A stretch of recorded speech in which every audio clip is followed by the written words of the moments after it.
Revisen por favor sus objetivos de clase, siempre les recuerdo eso, porque es en base a los objetivos que se desarrollan, se elaboran las preguntas para los exámenes. Bien, comencemos. ¿Qué pasó? En el reino protozoa encontramos el filum Euglenozoa y dentro de este a su vez el orden Kinetoplástida. En el orden taxonómico Kinetoplástida se agrupan organismos unicelulares, flagelados, que tienen un cuerpo de ADN extranuclear mitocondrial denominado cinetoplasto. El cinetoplasto, y de ahí el nombre de kinetoplástida, codifica para un montón de proteínas funcionales, o sea, no es adorno.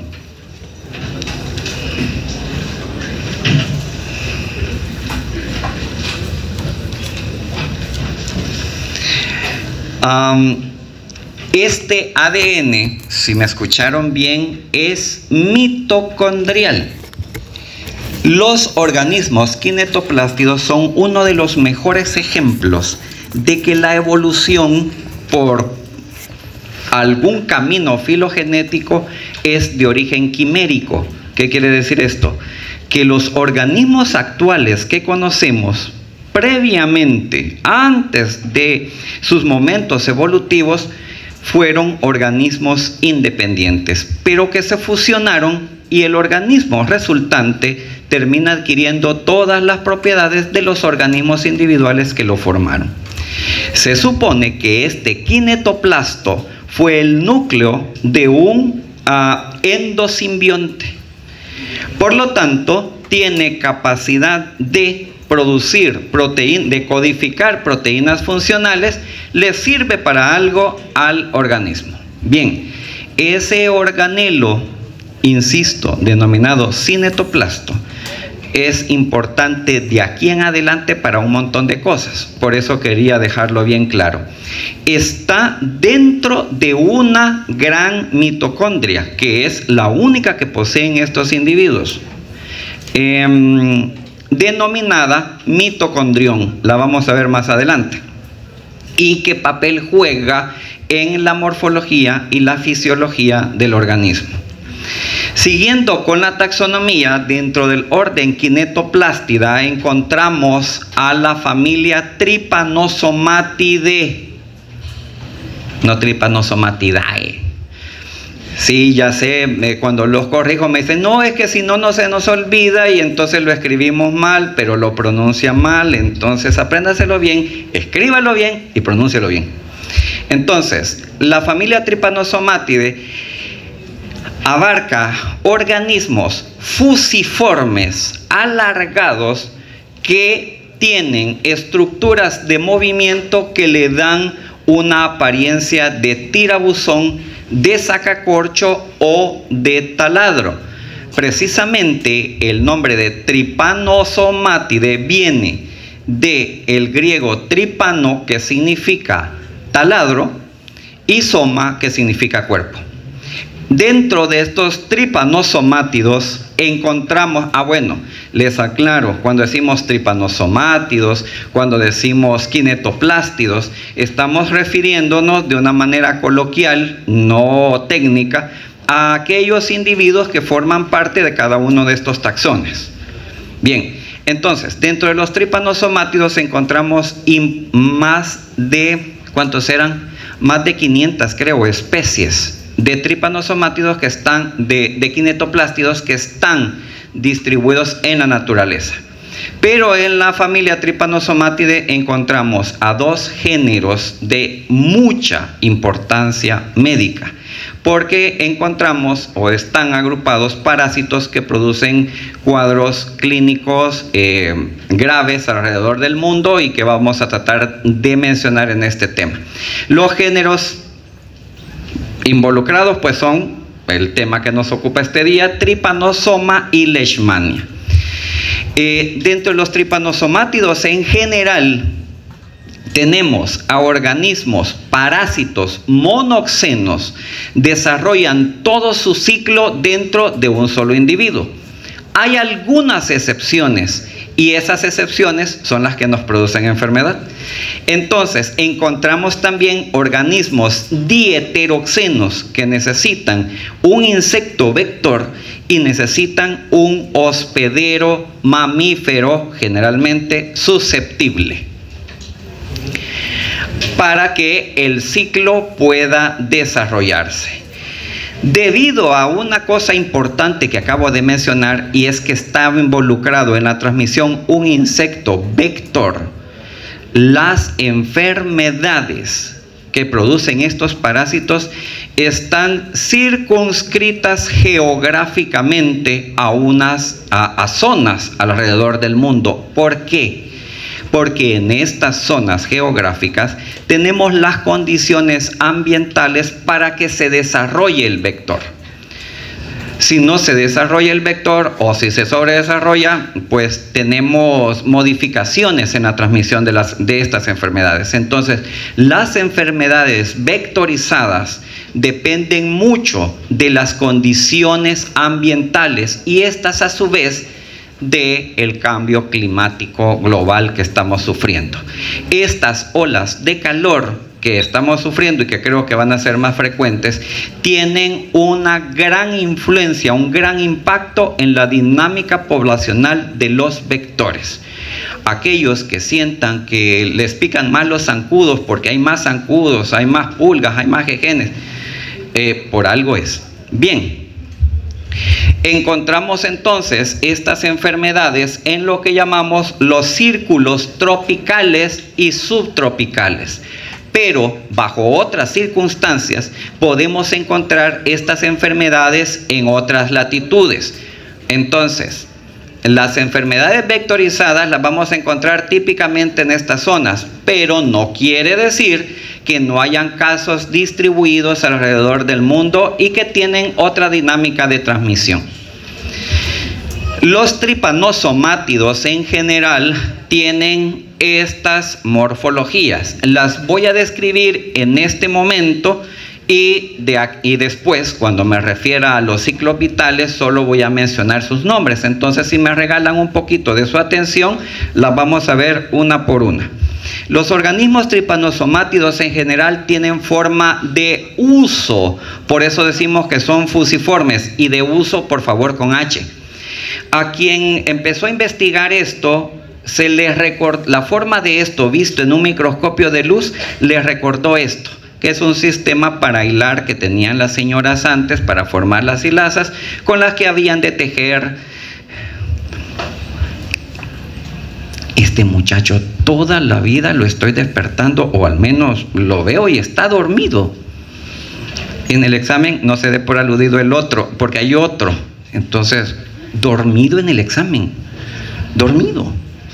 Entonces ya me preocupa. Me preocupa porque puede tener una de las enfermedades a las cuales brevemente me voy a referir hoy.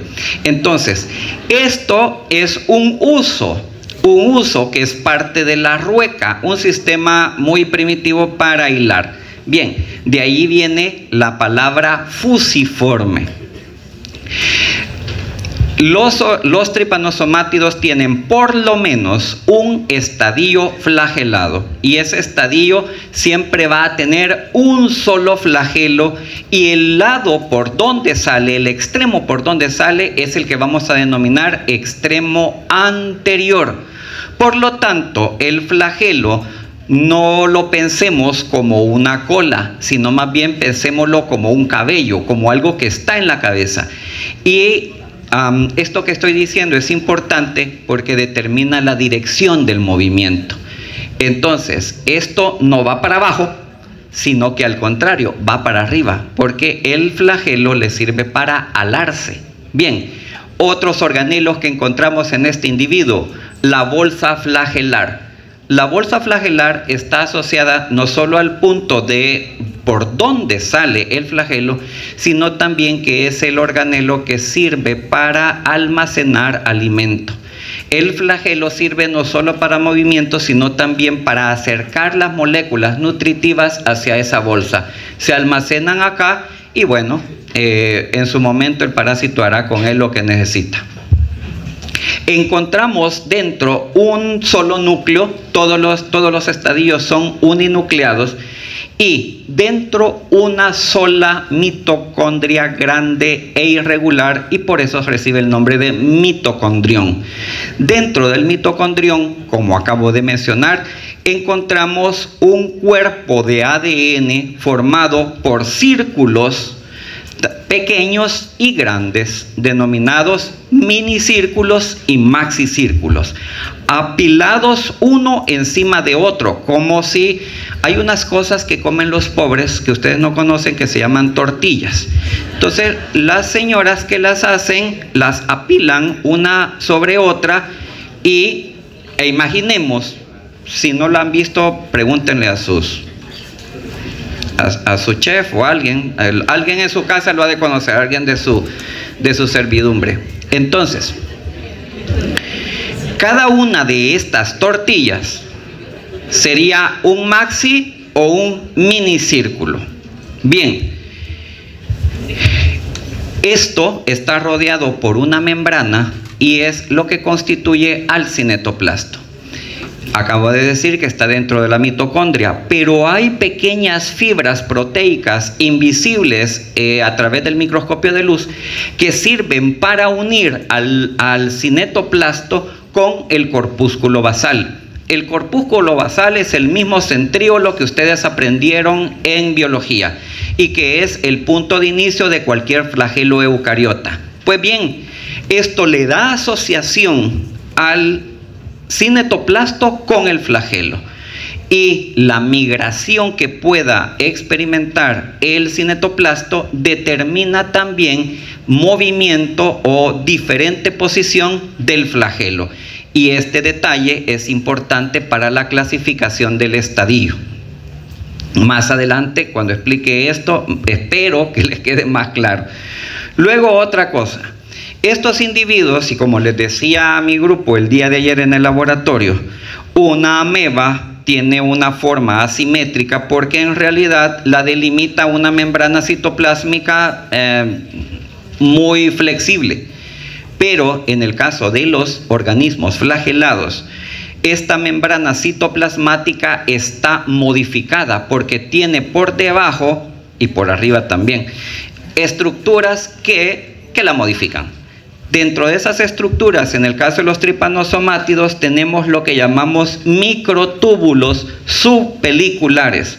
Estos se encuentran por debajo de la membrana, le dan forma al parásito, determinan parte del movimiento y también tiene que ver de alguna manera con la forma en que invaden. Por eso, los microtúbulos subpeliculares son importantes para determinar la forma. Bien, creo que eso es lo más importante ahí. Pasemos a los estadios, a la descripción de los estadios. Bien, por algún lugar tenemos que empezar. Empecemos por este. Amastigota. Cualquiera de estas palabras, según las referencias que ustedes consulten, lo pueden encontrar amastigota, amastigote o amastigoto. Lo más correcto en castellano debería ser amastigota, pero muchas referencias traducidas del inglés lo traducen directamente de la palabra inglesa, que es esta, con la terminación en E. Así que por convención se utilizan las tres.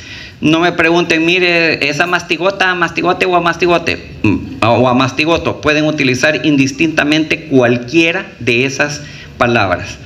Aplicada también a los otros estadios. La amastigota es un estadio ovalado, principalmente intracelular, y este es un detalle importantísimo que olvidé hace un momento en las generalidades, y es que todos los tripanosomátidos son parásitos estrictamente intracelulares, y cuando escuchen acerca de una infección por organismos intracelulares, es posible que el parásito produzca enfermedad, ya sea subclínica o hasta mortal. En los casos en los que el cliente no se muere y el caso clínico resuelve, la infección, señoras y señores, dura de por vida. De tal manera que quien ha tenido una infección por toxoplasma, por trypanosoma o leishmania, la infección quedará encriptada en algún lugar, ya les voy a decir algunas opciones, en algún lugar del organismo, y puede exacerbarse cuando el sistema inmune no sea capaz de mantener a raya a estos individuos encriptados ahí. Un detalle importantísimo que estaba olvidando. Entonces, este es el estadio que se reproduce dentro de la célula. El nombre proviene de las palabras griegas que significan sin y mastigos, látigo, haciendo referencia a que los primeros que vieron por microscopía de luz esto, lo asociaron con el parásito flagelado, pero dijeron, esto no tiene flagelo, y cómo no, sí tiene flagelo. Lo que pasa es que está retraído dentro. Lo que no tiene es movimiento. Entonces, la palabra significa sin flagelo, sin látigo, pero aunque es incorrecto, se sigue utilizando por convención. Pasémonos entonces al siguiente estadio. La mastigota cambia su forma y se convierte en este organismo alargado. El flagelo sale por la porción anterior, y cuando está el punto de inicio muy alejado del núcleo, decimos que es un promastigota. Pro, el prefijo significa hacia adelante, hacia algo. Esto es una rifa pro beneficencia de ahí viene el significado. Bien, yo he trazado una línea imaginaria, que no es tan imaginaria porque la están viendo, esta línea punteada azul, para hacer un poco de énfasis en que la posición del núcleo es siempre central, y que la posición del cinetoplasto y el punto de inicio del flagelo está en relación, o se describe en relación a la posición del núcleo. Bien, como este no se va a mover, lo dejamos siempre ahí por el centro, y así es como identificamos al promastigota, con un cinetoplasto y un punto de inicio del flagelo muy alejado del núcleo. Bien, la evolución del tripanosomátido continúa, y es así que el cinetoplasto migra hacia el centro del cuerpo, acercándose al núcleo. El cinetoplasto siempre se mantiene en posición anterior. Si se fijan, está en posición anterior, porque es todo esto arriba de la raya imaginaria, es la posición anterior, y esta la posterior. Cuando el cinetoplasto se acerca mucho al núcleo, queda encima, o sea, queda sobre, y por eso este estadio se llama epimastigota. La migración del cinetoplasto continúa, llegando hasta el extremo totalmente posterior, lo que produce este organismo que denominamos tripomastigota. Ahora bien, lo de tripo ya no viene necesariamente de la forma, sino del movimiento característico que alcanza debido no solo al flagelo, sino a la formación de este organelo, que también lo veíamos el día de ayer en la preparación de las heces de rata, y me refiero a la membrana ondulante.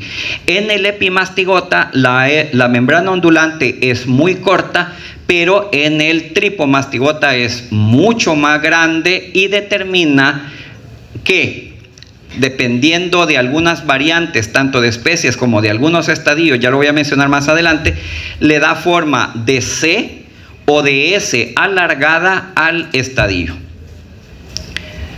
Estos son los 4 estadios generales de un tripanosomátido, pero he de aclarar que no todos los tripanosomátidos los presentan.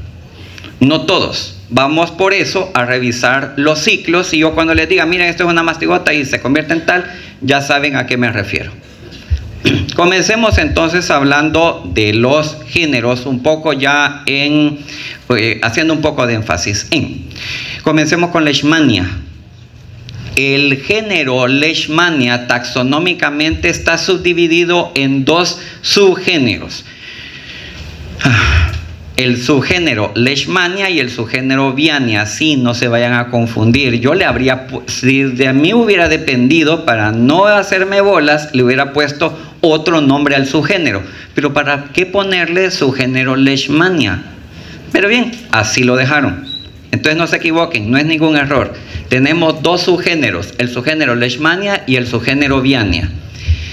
El parásito de la leishmaniasis, o sea, los individuos del género Leishmania, se distribuyen en todo el planeta en los círculos, como dije, tropicales.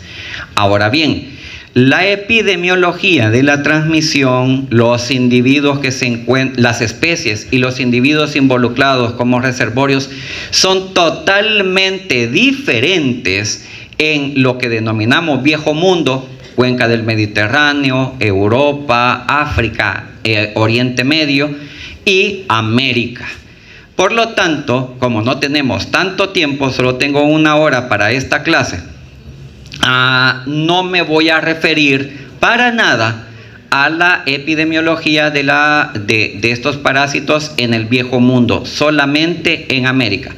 Del Viejo Mundo voy a decir que en los subgéneros Leishmania y Viania se han colocado grupos de parásitos según el cuadro clínico que producen y según el área del aparato digestivo del vector en el que se desarrollan. No voy a ahondar en estos detalles, quiero decir, es muy largo, pero solo voy a decir que la formación de estos grupos se debe a características biológicas del parásito, que son, entre otras, esas dos que acabo de mencionar. A estos grupos formados se les denomina complejos, y cada complejo tiene a una especie que es la representanta y la llamamos especie tipo. ¿Por qué esa y no otra especie se le escoge como especie tipo? Porque es o la primera especie que se identificó o la más estudiada y mejor conocida de cada complejo. Voy a hacer un adelanto y voy a decir que los parásitos del género Leishmania producen ¿qué enfermedad? La leishmaniasis. Pero típicamente se reconocen 3 síndromes clínicos en esta enfermedad. La leishmaniasis que se queda a nivel de piel, que es la que conocemos como el síndrome cutáneo. La que además de afectar piel, afecta mucosas y cartílagos, que es la que conocemos como leishmaniasis mucocutánea. Y por último, la leishmaniasis que comienza a nivel de piel, pero el parásito visceraliza, tiene un viscerotropismo y produce el cuadro visceral. Bien, los complejos están formados así. El denominado, en rojo tengo el nombre del complejo y la especie tipo, para que se ubiquen. El complejo Leishmania donovani abarca todas las especies productoras, típicamente productoras del cuadro visceral, tanto las especies que se distribuyen en el Viejo Mundo como en América. Y ahí tenemos a Leishmania archibaldi y a Leishmania donovani. Pero en América tenemos a Leishmania chagassi y a Leishmania infantum. Alguna de estas es la que está produciendo los cuadros de leishmaniasis visceral en El Salvador. Por otra parte tenemos a los complejos Leishmania trópica, Leishmania mayor y Leishmania etiópica, que son los productores de la leishmaniasis cutánea en el Viejo Mundo, y cada una de las especies que forman parte de los respectivos complejos. Hasta ahí. En el subgénero, en el subgénero Leishmania, como repito, en el subgénero Viania tenemos agrupadas a las especies que producen el cuadro cutáneo en América, cuya especie tipo es Leishmania mexicana, y tenemos las especies productoras del cuadro mucocutáneo. Dos cosas por aclarar. La primera, el cuadro mucocutáneo es exclusivo de América, no se observa en otra parte. Y otra cosa, si se han fijado, aparecen nombres que hacen alusión a zonas geográficas o países. Y esto es porque al principio, por ejemplo, con Leishmania mexicana, ¿dónde creen ustedes que aislaron la primera especie productora del cuadro cutáneo en América? La aislaron en México, produciendo la llamada úlcera de los chicleros. Entonces dijeron, Leishmania, esta especie Leishmania produce el cuadro cutáneo y otra especie produce el cuadro visceral. Entonces a esta llamémosla Leishmania mexicana. Pero posterior a eso, y cuando se mejoraron las herramientas de identificación, fueron descubriendo que habían muchas otras especies que también producían la úlcera de los chicleros. Por lo tanto, las fueron agrupando en estos grupos, valga la redundancia, para hacer énfasis en que cada uno de estos ahora denominados complejos son productores típicamente del cuadro clínico que se indica. Pero voy a decir otra cosa. No hay, creo, ninguna otra enfermedad parasitaria en la que esté tan entendido el efecto del cambio climático, de la raza y de la condición inmune de cada individuo para que se desarrolle un cuadro de leishmaniasis. En pocas palabras, esta especie, Leishmania mexicana, por dar un ejemplo, que es típicamente productora de un cuadro cutáneo en un individuo sano, inmunocompetente, puede visceralizar y producir un cuadro visceral en otro individuo inmunocomprometido. No hay, la inmunología de la leishmaniasis es una de las más estudiadas y está plenamente comprobada la asociación de esta enfermedad con personas infectadas con el virus de la inmunodeficiencia humana. De tal manera que, bien peculiar, entamoeba histolítica no afecta grandemente a individuos con VIH, pero Leishmania sí. Y esto es debido a todo el aparataje que ella tiene y que usa contra la respuesta inmune, que ya espero poder mencionar si me alcanza la hora. Quedamos. La taxonomía de Leishmania es compleja y he tratado de reducírselas a esto. Cada una de estas más de 20 especies produce un cuadro clínico. Todas son productoras de la enfermedad y son transmitidas por insectos vectores de la familia Cicódide. Por eso ustedes encontrarán alguna referencia que se refiere a estos insectos como cicódidos. Pero dentro de la familia Cicódide está la subfamilia Flebotomine. Por lo tanto, pueden hacerse referencia a estos vectores como flebotominos. Allá está el otro dormido. No era vos. Era el otro. Entonces, dentro de los flebotominos tengo que hacer una aclaración. Hay dos géneros importantes tradicionalmente en la transmisión. El género Flebotomus en Europa, allá el viejo mundo, y Lutzomia en América. Bien, algunos creen que cuando dicen insectos flebotominos se refieren al género Flebotomus. Y por lo tanto, si hay flebotominos en América, entonces también hay flebótomos. No. Cuando dicen flebotominos en América se refieren a insectos que pertenecen a esta subfamilia, a la Flebotomine. Bien, para que no se hagan bolas. No sé si están haciendo más, lo estoy haciendo más bolas ahorita, pero trato de explicar. Y viene otro problema con el género Lutzomia que voy a mencionar más adelante. Y por supuesto, los cuadros clínicos que ya mencioné. Ahora, si pensaron que con lo anterior estaban hechos bolas, con esto van a salir embolados. Todo comienza con la jejena.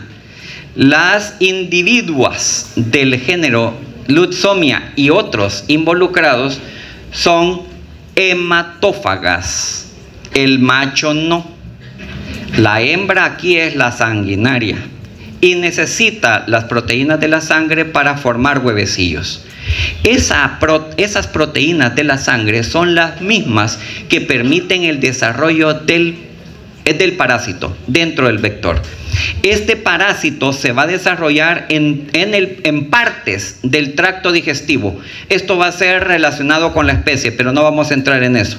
Bien, independiente de la parte del tracto digestivo donde se desarrolla, en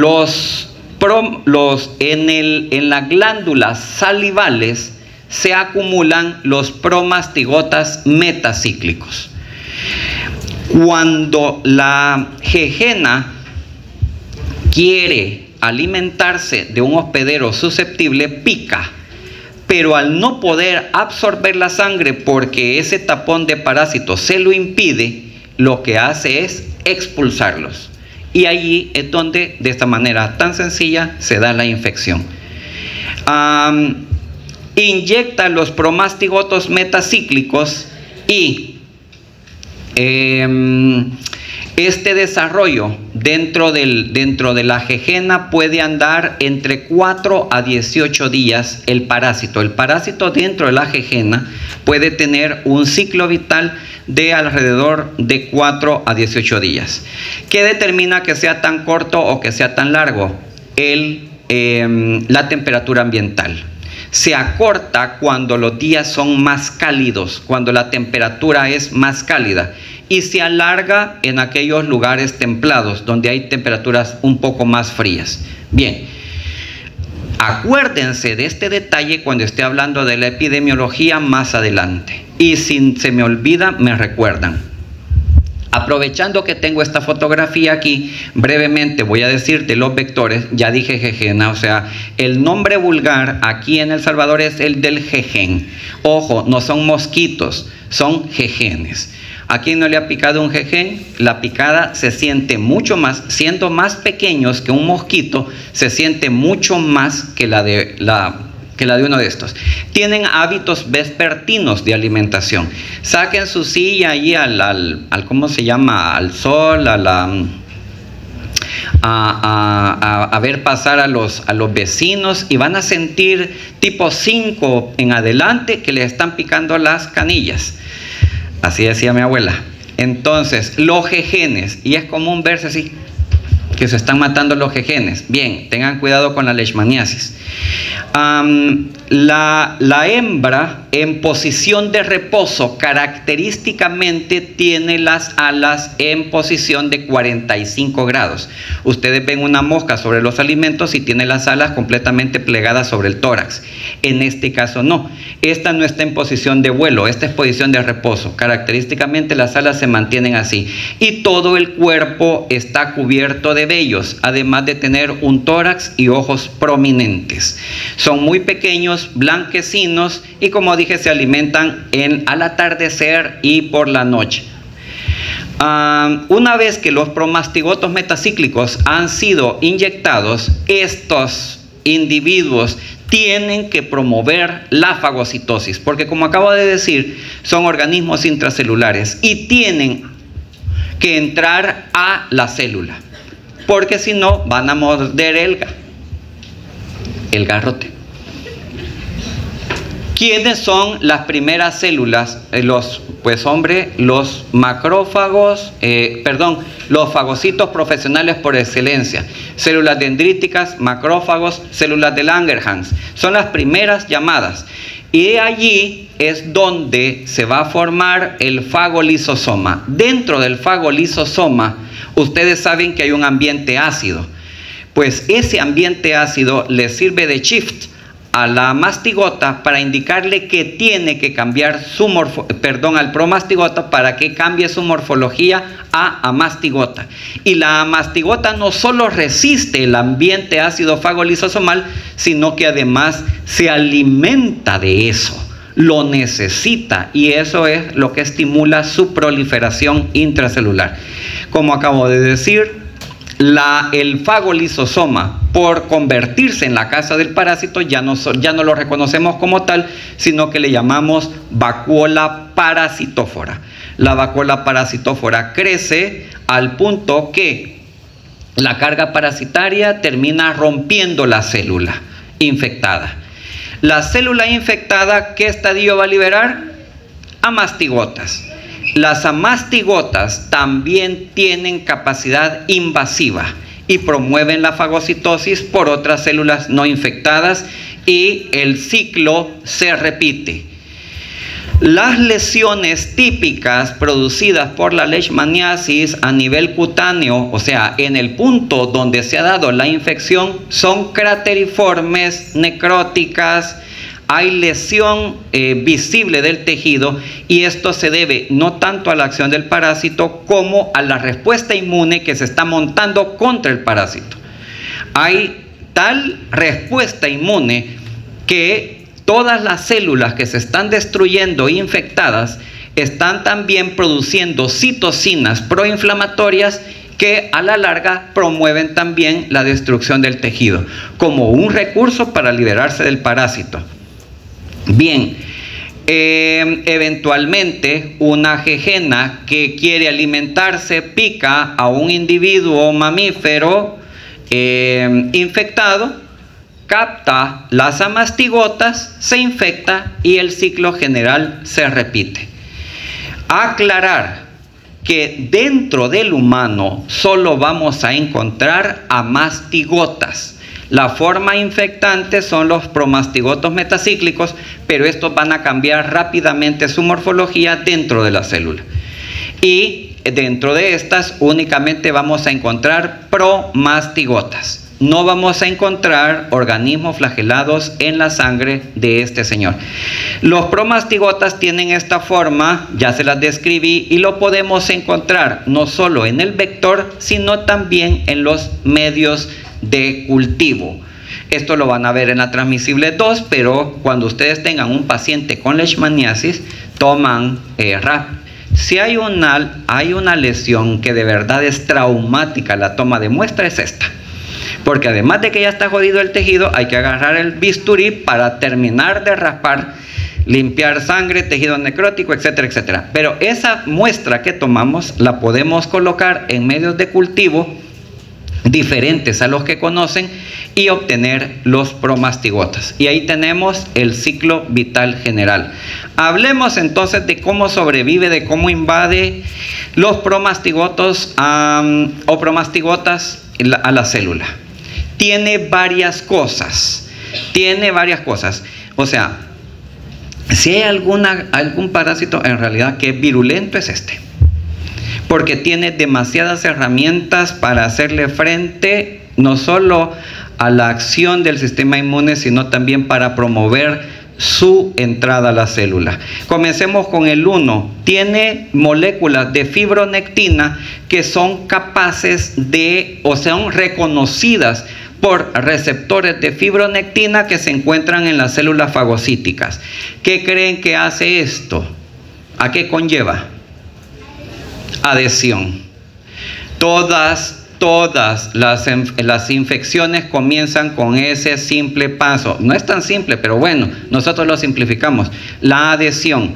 La fibronectina sirve para eso. Además, produce una estructura que además de la adhesión, una molécula que además para la adhesión le sirve para destruir tejido, que es la leishmanolicina. Una vez adherida, puede promover con sus otras moléculas la fagocitosis, pero también puede producir empezar a producir la degradación de tejido, lo cual le va a permitir invadir, que es la siguiente fase del proceso de infección. Bien, en el 2 tenemos al lipofosfoglicán. El lipofosfoglicán son moléculas que tienen muchas ramificaciones de carbohidratos, se encuentran dispersas y ubicadas en toda la superficie del promastigota y le sirven al promastigoto para muchas cosas. La primera es, como está cubierto con todas estas moléculas, le sirve como si se pusiera una bolsa plástica, como si fuera cubierto con papel térmico, pues, para que me entiendan de esas cosas que se encuentran en su cocina. Ustedes saben que el complejo de ataque a membrana es la fase final de la activación del complemento y tiene por fin formar un poro en la membrana o en un lugar donde le haga daño al cuerpo extraño. Pero si se activa y lo hace formando el complejo de ataque a membrana en un lugar que le pela a la membrana, entonces, aunque se active, no va a haber nada. Esto es este glicocáliz o bolsa plástica que está haciendo, que está protegiendo al promastigoto y está formada por el lipofosfoglicán. El lipofosfoglicán también puede captar moléculas de C3. C3 es una de las fracciones del complemento, les recuerdo. Pues entonces se pega a estas fracciones de C3, se pegan al lipofosfoglicán y ya este complejo es reconocido por los receptores de C3 que se encuentran en el macrófago. ¿Para qué es esto? Para activar a la célula fagocítica para que fagocite al parásito. Este no quiere evadir la fagocitosis, la está promoviendo porque quiere accesar al espacio intracelular. Por otra parte, la glicoproteína 63 es una glicoproteína. Cuando encuentren una GP, un número, se refiere a que es una glicoproteína de tanto peso molecular. Esta pesa 63 kilodaltons y se llama así, GP63. ¿Qué hace GP63? Rompe las moléculas viables de C3. Por lo tanto, también impide la activación del complemento. ¿Pero qué está haciendo? Si el lipofosfoglicán capta fracciones rotas de C3 y se cubre con ellas y promueve la fagocitosis, esa fracción de C3 es prácticamente una... ¿Se llamaría, por condimentar al asunto? ¿Se llamaría? Opsonina. Entonces esa fracción de C3 es una opsonina. ¿Quién las está produciendo? El clivaje que está realizando la molécula GP63. Entonces GP63 estaría formando opsoninas que son utilizadas por ella misma y por el lipofosfoglicán para promover la fagocitosis. Entonces entre ellas están promoviendo la entrada A. 3. Vamos con 4. Perdón. Aquí me comí el lipofosfoglicán, además de hacer lo que ya dije, inicia una cascada de señales dentro de la célula que va a llevar a una inhibición en la producción de interleuquina 12. Importante que recuerden este número, ya lo voy a explicar más adelante. Me voy a quedar con este detalle. Entonces, recuerden esto. Leishmania va a entrar, pero una vez dentro se va a tomar la célula. Va a valerse de los recursos que tiene la célula, entre paréntesis, para destruir al parásito y se va a valer de ellos para reproducirse. Pero además, a esta célula que ustedes saben que es encargada de producir citocinas para estimular la respuesta, para activar linfocitos T, lo que va a hacer es inhibirla. Esta cosa sí que es vaina. Y una de las formas específicas de inhibir su acción en la respuesta inmune es esta. El lipofosfoglicán inhibe la producción de interleuquina 12. Ahora sí, también con la molécula de GP63. Una vez dentro del fagolisosoma, la GP63 hace lo mismo iniciando una cascada de señales que termina en la inhibición de la producción de interferón gamma. Interleuquina 12 e interferón gamma son citocinas importantes para que la respuesta inmune derive a la TH1 y no a la TH2. ¿Qué estoy diciendo? Ya lo vamos a ver más adelante en otro cuadro. Puede ser que algunas especies del parásito estén infectadas con un virus. Imagínense, esos virus andan por todas partes. Entonces se meten también a los parásitos. Pues este parásito, este virus, se ha descubierto que cuando las cepas de parásitos tienen este virus, colaboran disminuyendo la producción de interferón gamma y son especies que producen cuadros clínicos más severos.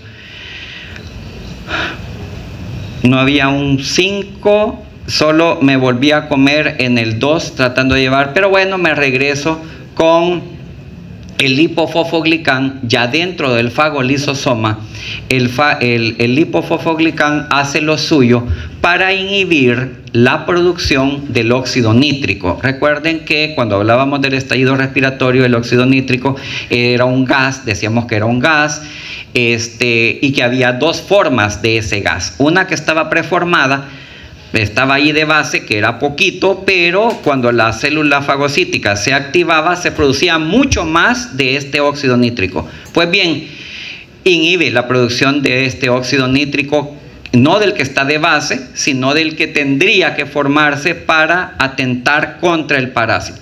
Bien, básicamente estas son las herramientas con las que cuenta en general Leishmania para entrar a la célula y sobrevivir dentro. Pero bien, ¿creen ustedes qué pasaría si yo les dijera, qué pensarían si les dijera, miren, además de macrófagos, prácticamente parasita cualquier célula nucleada? ¿Qué pensarían? ¿Tendría alguna repercusión? ¿Alguna importancia? ¿Algún impacto? Voy viendo más ojos así, se deberían de poner, bueno, en fin. Se están durmiendo, espero yo que sea porque se desvelaron anoche por un examen y no porque mi bella y melodiosa voz los está adormeciendo. Respondiendo a la pregunta que hacía, piensen esto: si el parásito es capaz de sobrevivir dentro de la célula encargada de destruirlo, las células que no tienen todo ese armamento para destruir al parásito y son parasitadas, son inducidas a vivir de por vida con el parásito dentro. Y esta es una de las mejores opciones que tienen los parásitos intracelulares para sobrevivir de por vida.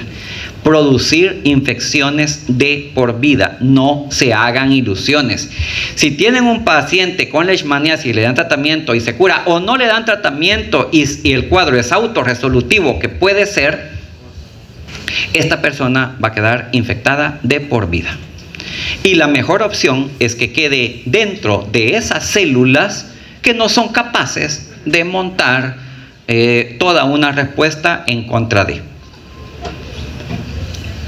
De manera también general, solo recordar que la célula que se infecta se convierte en una célula presentadora de antígeno, ¿verdad?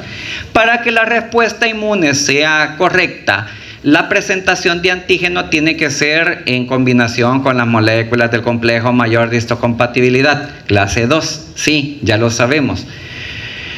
Cuando esto sucede así, se induce la producción de interferón gamma, interleuquina 12, y se estimula a los linfocitos T para que ataquen al parásito de una manera correcta, llevando esto a lo que conocemos como respuesta inmune tipo TH1. En términos generales, siendo muy simplista. Pero el parásito dentro de la célula es capaz de invertir las cosas para que, aún habiendo presentación de antígeno, lo haga a través de otro sistema de correceptores ligandos, y esto va a conllevar a la producción de otro tipo de citocinas y a la inhibición de interleuquina 12 y de interferón gamma. Esto va a inducir a los linfocitos T a los va a hacer más huevones, más haraganes. Dije huevones y tal. En general va a llevar a lo que llamamos respuesta inmune de tipo TH2. Con la TH2 lo que va a haber es una imposibilidad de controlar al parásito y va a haber por lo tanto una diseminación del mismo. Bien, ¿estamos ahí? De manera general estamos en eso. Bien, no es tan sencilla la vaina así como se las acabo de decir. ¿Por qué? Porque está demostrado a través de miles de estudios que con leishmania, para que un cuadro clínico derive a lo que deriva, tiene que ver, además de los factores de virulencia propios de cada especie, tiene que ver también las características genéticas del grupo poblacional. Así, por ejemplo, la leishmaniasis mucocutánea, les acabo de decir que solo existe en América. Venía en el que se me fue la onda con el nombre de la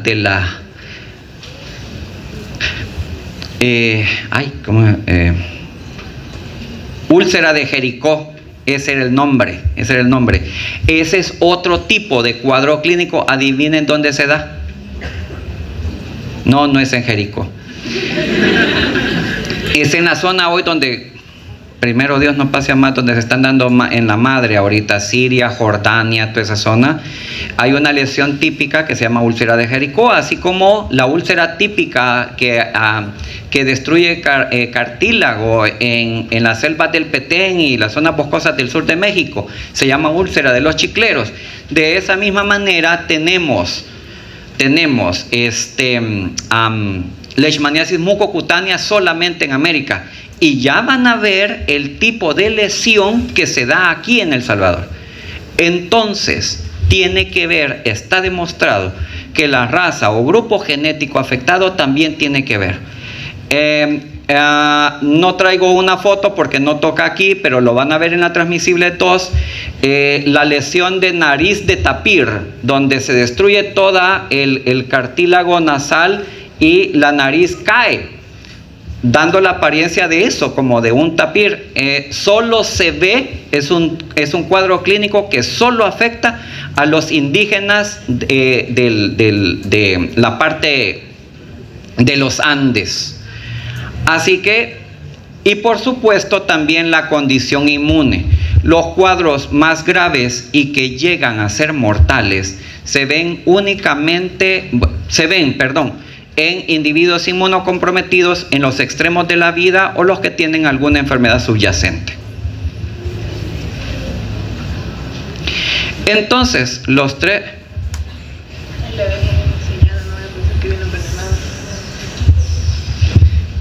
Gracias. Me acaba de dar tremenda regañada y lo único que alcanzo a articular es gracias. No, de veras, gracias. Ya voy a tomar. De verdad no viene envenenada. Ya me está dando cositas. Fíjate que un día de estos me regalaron un pedazo de pan. O sea, puse a todo el séquito ahí, me lo comí a ver qué pasa. Pero sigue disparado, así que está bien. Sí, por el pan. Pero todavía no me he tomado el agua. Pero viene sellada. Allá abajo la compré. Vaya. Los tres cuadros clínicos, los tres síndromes típicamente descritos, leishmania cutánea, leishmania mucocutánea y visceral, pueden convertirse, por todo lo que acabo de decir, en toda esta gama de síndromes. Tenemos la leishmaniasis dérmica post-Calazar, y estas son manifestaciones cutáneas posterior a la visceralización. Imagínense, entra por piel, llega a órganos y de ahí se regresa a la piel. Tenemos la leishmaniasis lepromatosa, Tenemos a los bichitos, pobrecitos, estos bichitos están riendo y no saben lo que les toca. Tienen el vientre tan distendido porque hay una gran hepatoesplenomegalia en los cuadros de leishmaniasis visceral. Dentro de la mucocutánea que puede destruir todo el paladar blando de la boca, y tenemos lesiones. Yo describí la lesión típica, esta como crateriforme, bordes indurados, el centro es necrótico, está localizada, pero tenemos también lesiones costrosas, lesiones cerradas y una gran gama de manifestaciones de la enfermedad. O sea, todo esto recibe diferentes nombres, además de los 3 cuadros clínicos que mencioné. Los flebotominos en El Salvador, solo para decir que el género Lutzomia también ha sufrido taxonómicamente muchas modificaciones. Y a partir de se han generado muchos otros géneros: Danfomia, Micropigomia, Satiromia, Pifanomia, etc. Y todos estos están involucrados en la transmisión del parásito en El Salvador. ¿Ok? Entonces, no solamente es Lutzomia, hay más géneros. Aunque no toca acá, esta lámina me sirve para comentar un poco que tanto el vector como el parásito están distribuidos en todo el país. Ahora bien, se han visto casos en ese periodo del 2014 al 17, se encontraron casos en Candelaria de la Frontera, en Nueva Concepción, en Chalatenango, y algunos en Izalco y Caluco, en Sonsonate. Si alguien anda por ahí, si va a comer sopa de gallina, tengan cuidado, pueden jalar otro souvenir de esta zona. Pero la mayoría de casos, y esto se conserva a la fecha, son de leishmaniasis visceral y se están dando con mayor aumento y creciente todos los años en el sur del departamento de La Unión. ¿Hay alguien que viva o tenga familiares o vaya a pasear a La Unión? ¿No? Bien, zona sur, Conchagua, San Alejo, etcétera, etcétera. Aquí es donde se han reportado el mayor número de casos de leishmaniasis visceral. Y probablemente son teorías que tendrán que ser comprobadas con estudios epidemiológicos muy bien cimentados.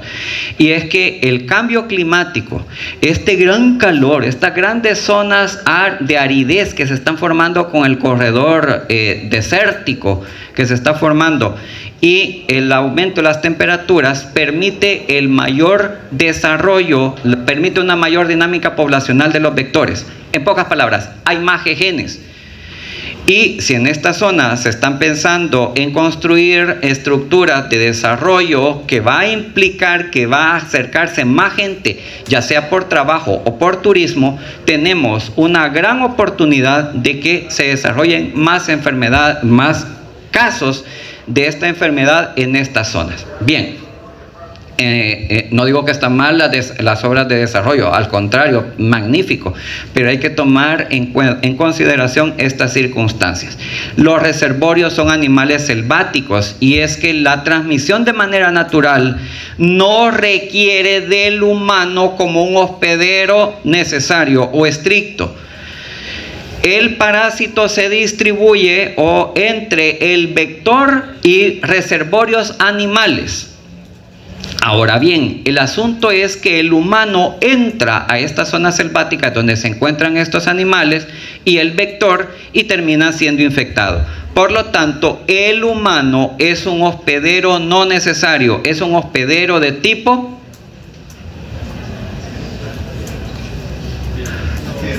accidental. Es un parásito accidental, no necesita al humano. Bien, así como el rodamiento, ¿se acuerdan en la clase de inflamación? Entonces, así como el rodamiento se da, también el humano tiene acercamientos esporádicos a estos ambientes, ¿ok? Pero El Salvador es tan pequeño, después de Haití creo que es el que tiene mayor densidad poblacional en toda América. increíble. Nosotros vamos sobre la carretera y siempre vamos a ver una casa, gente y chuchos. Entonces, el principal hospedero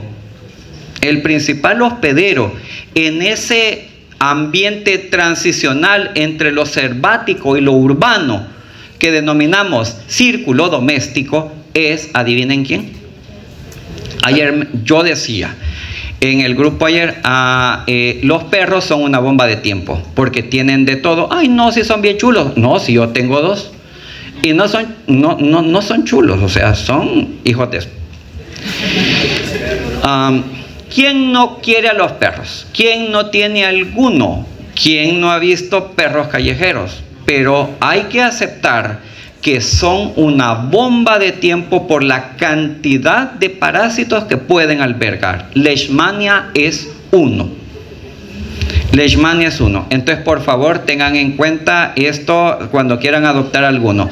Y como dato adicional, las aves son refractarias a la infección porque tienen, se ha demostrado, sustancias plasmáticas que se acaban al parásito. Además, la temperatura más alta que mantienen las aves no permite el desarrollo del mismo. Lo que acabo de decir es que el ciclo zoonótico es exclusivamente silvestre. Aquí ponemos al parásito y al vector y los animales. Ok. Hay un ciclo zoonótico doméstico donde todavía tenemos al vector, pero estos animales silvestres son sustituidos por el perro, Canis familiaris, nuestro mejor amigo. Pero hay un ciclo en el que los individuos infectados se van para otro país, donan sangre u órganos e infectan a los receptores de esos insumos. Entonces, en estas condiciones, el vector desaparece y estamos hablando de la creación de un ciclo estrictamente antroponótico. Por eso tenemos cuadros clínicos de leishmaniasis y de la otra enfermedad que ya voy a mencionar en latitudes donde la transmisión vectorial es imposible. Y esto está modificando la epidemiología no solo del parásito, sino también de la enfermedad, que verán en la transmisible 2. Ahora mencionamos brevemente al género Trypanosoma. El género Trypanosoma se divide en dos grupos, también debido a características biológicas. Como son los nombres, les van a decir Salivaria stercoraria. Salivaria, saliva. La transmisión del parásito es a través de la picadura, o sea, es inoculativa. En cambio, en aquellos del grupo stercoraria, ¿qué les recuerda? Esterco, no es necio, estiércol, caca. La vía de transmisión es contaminativa. Nos contaminamos con las heces y no es inoculado por la picadura. Entonces, salivaria y stercoraria se refiere a esto que acabo de explicar. Dentro del grupo de los salivaria encontramos el género Trypanosoma y el complejo Trypanosoma brucei. Ya les expliqué lo de los complejos. Lo de los complejos es un grupo de especies y tienen una especie tipo. En este caso, la especie tipo es Trypanosoma brucei. Encontramos varias subespecies. Trypanosoma brucei, que produce una enfermedad en animales, por eso no la vamos a tocar. Y Trypanosoma brucei gambiense y Trypanosoma brucei rhodesiense. Como sus nombres les podrán indicar, estas subespecies se distribuyen únicamente en el continente africano. Son transmitidos por la picadura de la mosca tsetse o mosca del género Glossina y producen la enfermedad del sueño. Esa que parece que tienen aquí, que si estuviéramos en África diría que tienen la enfermedad del sueño. ¿O han ido a África? No, nadie ha ido a África, no deben poder aludidos, nadie ha ido a África, entonces no la han traído. Esta enfermedad es exclusiva del continente africano y no se han dado casos en ninguna otra parte. Todavía esta se mantiene circunscrita. Bien, por eso se le conoce también como tripanosomiasis africana. Y por estar allá y no estar dentro de nuestro sílabus, entonces no la vamos a mencionar más. Pero era necesario para dar esta explicación. Y ahora sí, vamos a la que nos interesa. Dentro del grupo Stercoraria encontramos el género Trypanosoma y el subgénero Schizotripanum. En el subgénero Schizotripanum encontramos únicamente una especie, Trypanosoma cruzi. Ya lo han escuchado ustedes antes. Trypanosoma, ya saben de dónde viene, y cruzi viene de Osvaldo Cruz, que fue uno de los principales investigadores en Brasil que describió el primer caso. Entonces, cuando nombraron la especie, le hicieron el honor de. Estuvo a punto de llamarse Trypanosoma Segovia o algo así, porque el doctor Segovia del Hospital Rosales fue el que describió el segundo caso en el mundo de tripanosomiasis americana o enfermedad de Chagas, también llamada enfermedad de Chagas por Carlos Chagas, otro brasileño metido hasta aquí en el estudio de la enfermedad. Hay una sola especie, pero hay por lo menos 6 clonas de Trypanosoma cruzi. Estas variantes genéticas determinan diferentes cuadros clínicos y también epidemiológicamente tiene que ver con la distribución en América. Estas clonas se clasifican a través de una estrategia que las denomina unidades discretas de tipificación o UDT. Lo que está aquí, o DTU, bueno, lo dije en inglés, aquí está en español, no, lo dije en español y estas son las en inglés. DTU, ¿cuál es la nomenclatura? TC de T. cruzi, acompañada de un número en romano que va del 1 al 6, entonces tenemos TC1, TC2 hasta el TC6. Hay otras especies. De estas solo quiero decir que hay más especies dentro del género Trypanosoma, infectan a animales, pero también Trypanosoma rangeli puede infectar al humano, pero este no es patógeno, pero puede confundir el diagnóstico de la enfermedad. Varios géneros de insectos reduvídeos transmiten al parásito, y estos son el género Triatoma, Rhodnius y Pastrongylus. Los nombres de la enfermedad ya se los dije. Esta es la distribución de los diferentes DTU en toda Latinoamérica. Por cierto, transmisión vectorial de la tripanosomiasis americana, pues solo se da en América, por eso se llama americana. Lógico, ¿eh? El TC1 utiliza un ciclo doméstico y miren la zona donde está distribuida la transmisión. Vean si hay alguna otra DTU que se transmita en El Salvador, en la zona de Centroamérica. Estos DTU que se transmiten en estas zonas de Sudamérica son los relacionados con los cuadros de megavísceras, agrandamiento de las vísceras, y esos cuadros solamente se relacionan con estos que se distribuyen geográficamente donde lo estoy indicando. Lo más común en la enfermedad en El Salvador, o sea, la producida por TC1, se relaciona con lo que denominamos cardiopatía chagásica y tiene que ver en los lugares que prefiere el parásito para desarrollarse. Hablemos del ciclo vital.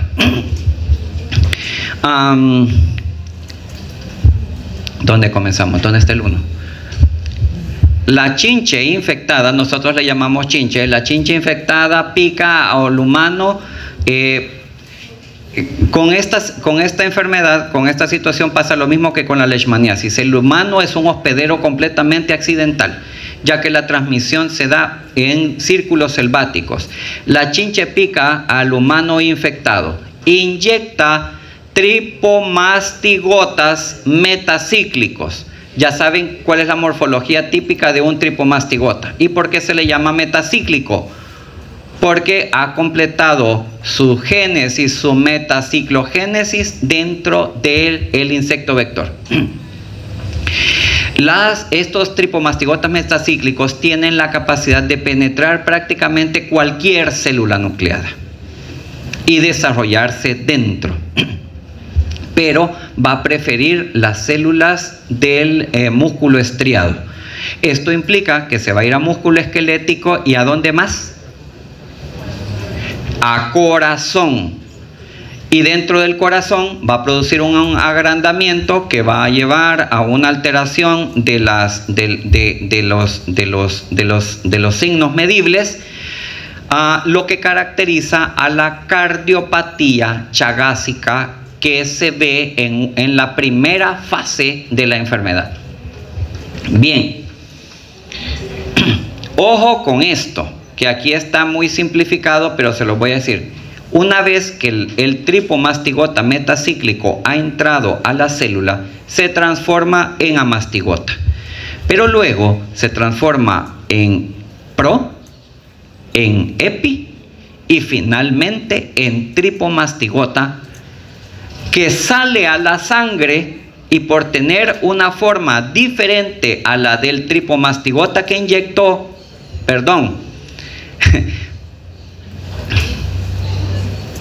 acabo de caer en la cuenta que cometí un error.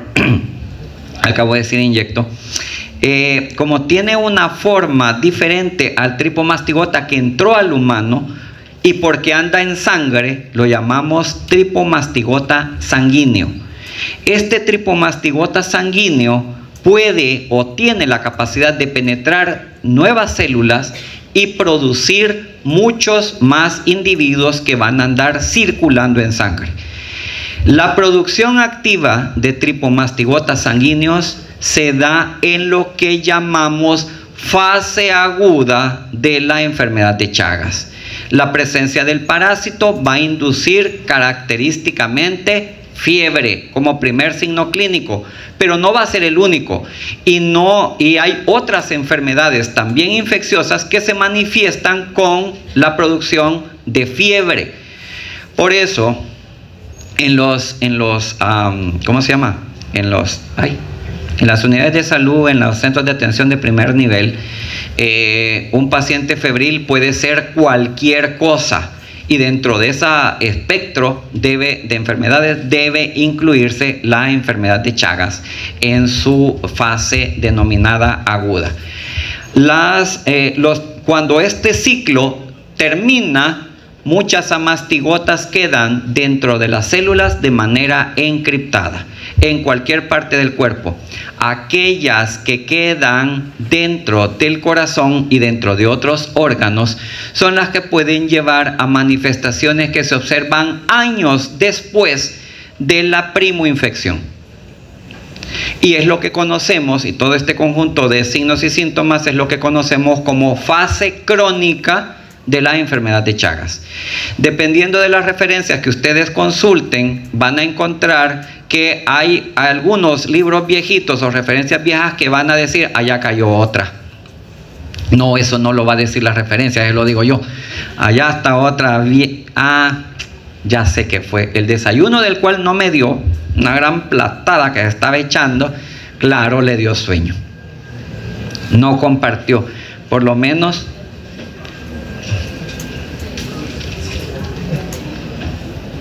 ¿Qué está estudiando?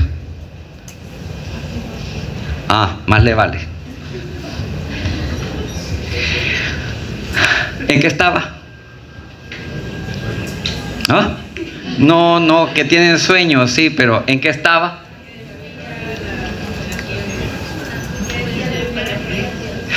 ¿Qué decía la referencia? Gracias. que hay una fase intermedia que es denominada fase indeterminada. Ahora esta situación ya cambió.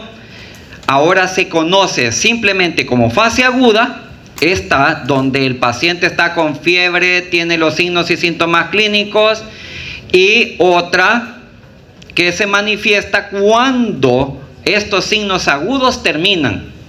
Allí inicia la hoy llamada fase crónica. Antes decían se inicia la fase indeterminada, que podía durar meses a años antes de lo crónico, pero no, ahora ya se dice crónico completamente. Bien, en algún momento que estos tripomastigotas sanguíneos andan en sangre, viene la chinche, pica, y dentro de ella se da la transformación de los tripomastigotas metacíclicos en epimastigotas, que son el estadio replicativo dentro del insecto vector.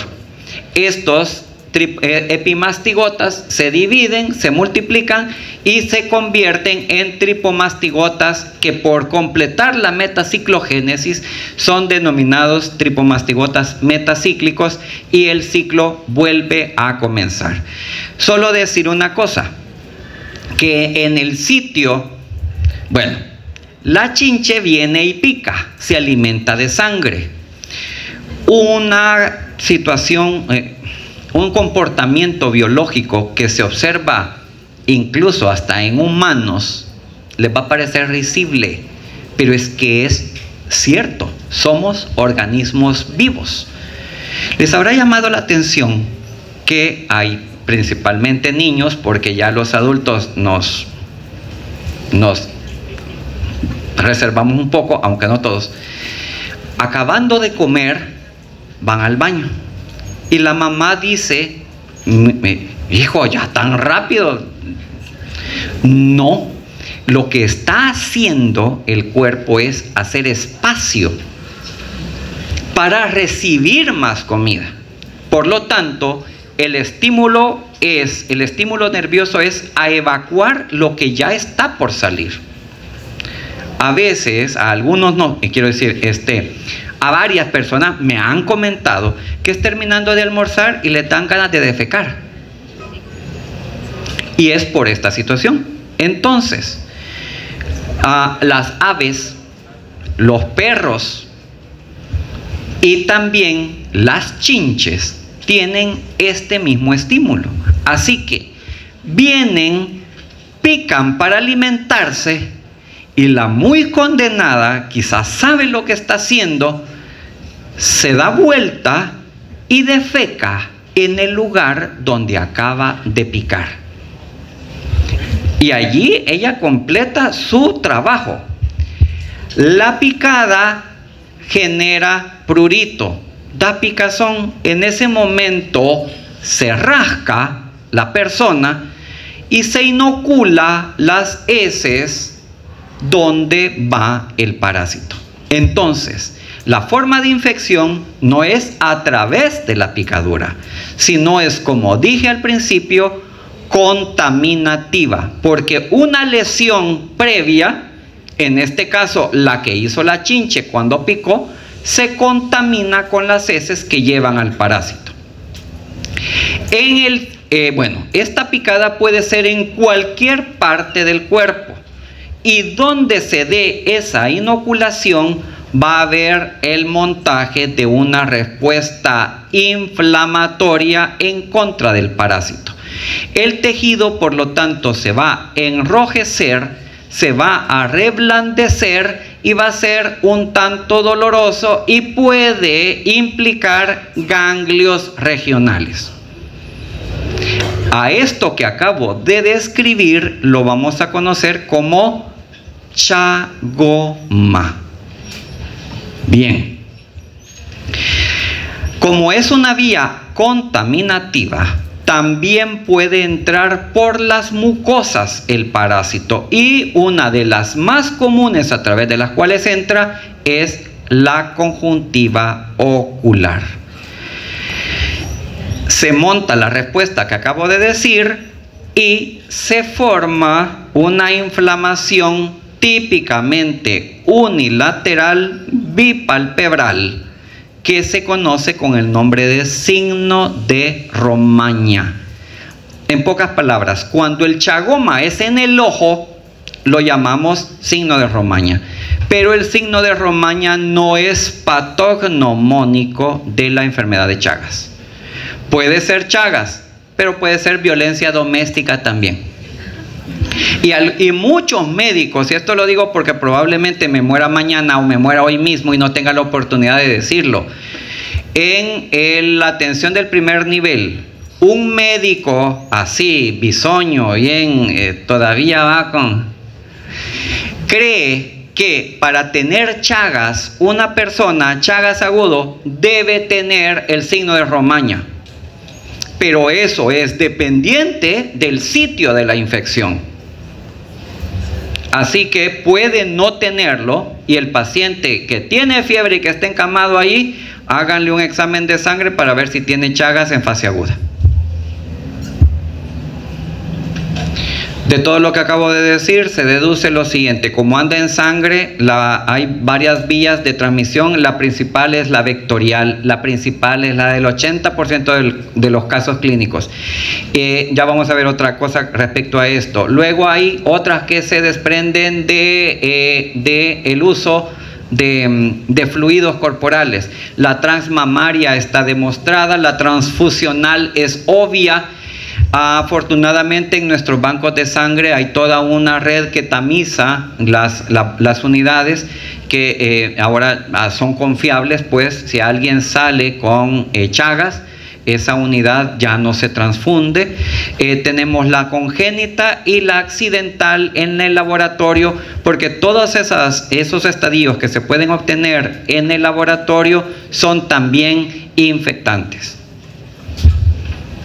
Decir brevemente con respecto a los factores de virulencia que tiene el parásito es que hay por lo menos 3 estadios diferentes que tienen contacto con estructuras humanas, y por lo tanto los factores de virulencia cambian. Tenemos al estadio que entra, que se llama el estadio que entra tripomastigota metacíclico. Qué bueno que usted sí está despierta. Luego tenemos el estadio intracelular, que son las amastigotas, y luego tenemos el estadio que se enfrenta al plasma, que es el tripomastigota sanguíneo. Entonces, ¿qué herramientas tienen estos diferentes estadios para enfrentarse en diferentes momentos y circunstancias a diferentes factores en contra de ellos? Primero, el tripomastigota metacíclico tiene que pegarse y para adherirse, y para eso utiliza mucinas. Estas moléculas de mucinas son antigénicamente ultra variables, o sea, están cambiando de estructura, y ustedes saben que para que un anticuerpo generado por una respuesta inmune sea eficiente, sea efectivo, tiene que irse a pegar contra la misma estructura que le dio origen. Si la estructura cambia, ya el asunto no casa y ya no pasa nada. Entonces, estas mucinas están cambiando permanentemente. Luego hay otras de diferente peso molecular involucradas en lo mismo. La crucipaína es una sustancia producida por el tripomastigota metacíclico que, además de promover la entrada a las células, destruye matriz extracelular. Y esto ayuda a la invasión. Ayuda a la invasión también que el metabolismo del ácido ciálico. El parásito no tiene ácido ciálico que le permitiría entrar a las células. Entonces, ¿qué hace? Se lo roba a la célula que va a parasitar. ¿Cómo lo hace? Utilizando una enzima denominada transcialidasa, es la que se encarga de robar ese ácido ciálico, y ya con esas moléculas puede promover su entrada. Una vez dentro, las amastigotas tienen que hacerle frente ¿a qué? Al ambiente ácido fago lisosomal. ¿Cómo hacen eso? Primero, La crucipaína, vuelve a aparecer la crucipaína, permite que el ácido y cualquier otra sustancia producida interfiera con el desarrollo a la mastigota y por lo tanto promueve la proliferación celular. También tiene una enzima que se encarga de detener el estallido respiratorio y es la tripa-redoxin peroxidasa. Por último, y algo bien chivo, en el caso de Trypanosoma, no se queda dentro de la vacuola parasitófora, la rompe. ¿Y cómo lo rompe? Con la acción de una toxina producida por Trypanosoma cruzi, y de ahí viene su nombre, TC de Trypanosoma, TC-tox. Con esa toxina destruye la membrana del fagolisosoma y todos los parásitos se salen al citoplasma donde no hay nada que les haga frente. Y así pueden reproducirse, multiplicarse y cambiar a estadios de mayor volumen que terminan rompiendo las células, son los que salen y son los que salen a sangre. Cuando ha salido a sangre, el tripomastigota sanguíneo tiene que enfrentarse a todos los factores solubles del plasma, anticuerpos preformados, fracciones del complemento, etc. ¿Qué hace? La crucipaína destruye a los anticuerpos preformados, moléculas del factor acelerador del decaimiento y también proteínas reguladoras del complemento que se encuentran en la superficie del tripomastigota sanguíneo. ¿Qué creen que hacen? En general, inhiben la activación de la cascada del complemento. También la calreticulina inhibe a la C1Q necesaria para la activación del complemento por la vía clásica, y la TC52, que es otra proteína, inhibe la proliferación de linfocitos y también la producción de óxido nítrico por parte de la célula infectada. Bien, diferentes estadios del mismo parásito que se encuentran en diferentes momentos y por lo tanto necesitan diferentes herramientas para sobrevivir. Otro detalle que hay que notar, y es que la crucipaína es un factor de virulencia que está omnipresente en los estadios de Trypanosoma. Esto es más de lo mismo, los reservorios naturales son prácticamente los mismos, solo voy a incluir a murciélagos y a armadillos. Animales, como ven, silvestres, como en el caso de Leishmania. Y vuelve a aparecer el perro en ese ciclo transicional entre lo completamente silvestre y lo urbano. Las chinches se desarrollan en un ambiente puramente selvático, pero la densidad poblacional, la cantidad de personas que vivimos en El Salvador, las condiciones de pobreza y también dicen, es que son gente pobre. O sea, momento, espere, confunda pero no ofenda. Hay mucha gente, dentro de ellos ustedes, o sea, de esos pípiris, acumuladores. Entonces, van a esas casas, o sea, de allá al Escalón, a la orilla de el nuevo residencial. No, es en serio, es en serio. Es increíble que haya casas con los elementos de construcción más modernos, muy bonitas, obviamente con plata, pero están a la orilla de ambientes donde se desarrolla la chinche. Y la chinche va a buscar cómo alimentarse, donde haya animales de sangre caliente. Eso incluye al humano. Entonces, la chinche no nos busca a nosotros. Nosotros como humanos, con nuestras costumbres y con nuestra necesidad de ir invadiendo el territorio selvático o silvestre, que nos vamos acercando a la chinche y promovemos el contacto y por lo tanto promovemos la posibilidad de una infección. Estos son los diferentes vectores, los chinches del género Rhodnius, Triatoma y Pastrongylus. En El Salvador dicen que no tenemos Rhodnius, pero hay en Guatemala y en Honduras.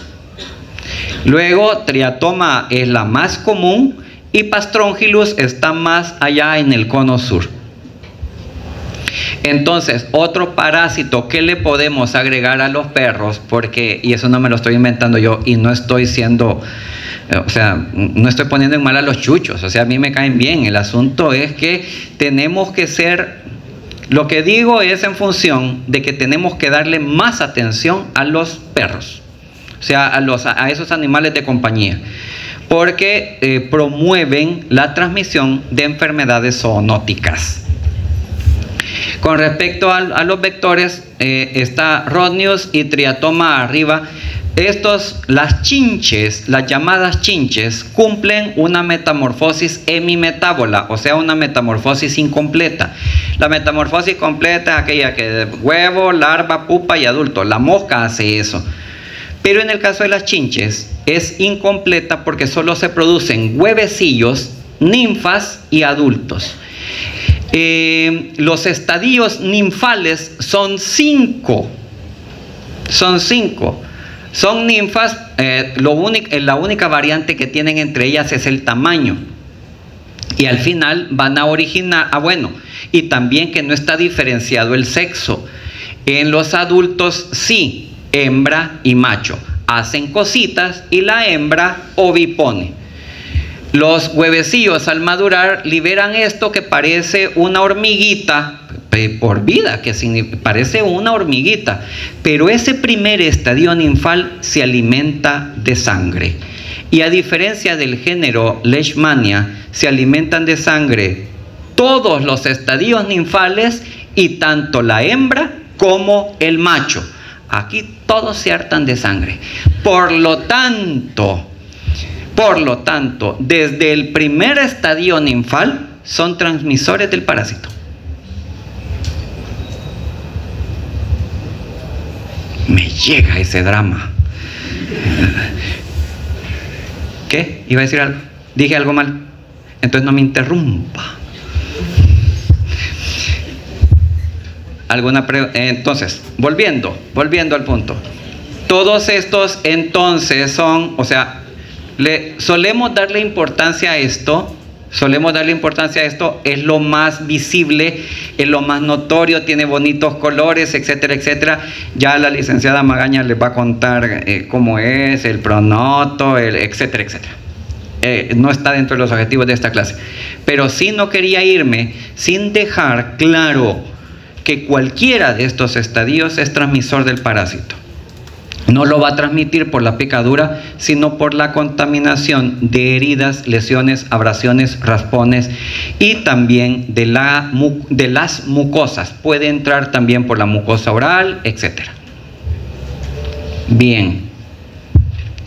Alrededor de la epidemiología se ha dicho muchas cosas, que son estas las condiciones de vida socioeconómicas que permiten la transmisión del parásito, porque estas personas tienen que criar aves de corral dentro de sus casas, que tienen que almacenar leña y es el ambiente ideal para que se desarrolle y se críe la chinche, y por las noches va y pica a todos. Es cierto, esto sucede, también se da estrictamente en los círculos selváticos, pero eso no excluye que en casas de mejor construcción y de mejores condiciones socioeconómicas no haya chinches, por la cercanía con el ambiente silvestre, que es el ideal para que se desarrolle la chinche. De hecho, hemos tenido posibilidad de recoger chinches en casas de este tipo. Por eso, un comercial, si alguien después de esta clase queda un poco interesado en saber si hay chinches, búsquenlas y tráiganlas aquí al departamento. Aquí las revisamos y podemos saber si están infectadas o no con el parásito. Al generar un reporte de si están infectadas estas chinches, ustedes lo llevan a la unidad de salud y se puede solicitar una actividad de fumigación. Estas son acciones concretas en contra o a favor de romper el ciclo de transmisión de la enfermedad. Y esta imagen solo para decir que actualmente es un problema mundial, la migración, motivada por un montón de factores, no los vamos a mencionar, pero normalmente la migración es de sitios endémicos que lleva gente infectada con el parásito y se moviliza a lugares tradicionalmente no endémicos, por lo menos no por la vía vectorial. Entonces, cuando se va a estos lugares y se convierten en donantes de sangre, se convierten en transmisores también de la enfermedad. Y es así como en España, por ejemplo, ya se cuenta con estadísticas propias de tripanosomiasis americana, que se transmite en círculos exclusivamente antroponóticos. Entonces el parásito anda viajando en lugares donde tradicionalmente no deberíamos encontrarlo. Y para ir terminando, solo mencionar a Trypanosoma rangeli, que su morfología es diferente a la del Tripomastigota sanguíneo. Este señor tiene un cinetoplasto es anterior, pero mucho más cercano al núcleo que en el caso del Tripomastigota sanguíneo de Trypanosoma cruzi. No es patógeno y no va a formar a mastigotas, pero eventualmente puede complicar el diagnóstico.